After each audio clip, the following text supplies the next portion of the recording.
រៀងប្រងម្នាក់គេទុំទឹកម្នាក់ទៅជុំទឹកទៅស្លាប់ម្នាក់ពីទុំទឹកមួយទៀតតំបមួយពីម្នាក់គាត់ឯងទៀតអត់ហើយបើទៀតអត់លូកអីអើយមួយកន្លែងនេះវារាប់ដល់20ទៅតែទៅរាប់มันអាចធ្វើបានទេមើលទេបាទ6 បុកអីទៀតទេលោកតាស៊ីចំមើលទៅណាឥឡូវដល់យកទៀតវាអាចវិញវាចុកទឹកទៀតអាយ៉ាដោកឯងទៅវិញដល់ជួបពីម្នាក់វាចុកទឹកទៅជួបខ្ញុំមិនចាំស្វែងមកមួយទៀតអត់បញ្ហាហើយតែញាក់ចូល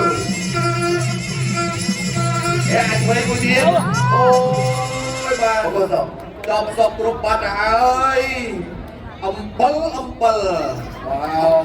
ពតមានរសជាតិប្រៃឡងបាទអរគុណច្រើនបងប្អូនមកយើងបាទអរគុណបងប្អូនមកយើងមកគូទី1ពីចិត្តហ្នឹងបងប្អូនបាទបងប្អូនគូទី1ដល់គូទី6ទៅនេះតែជួយ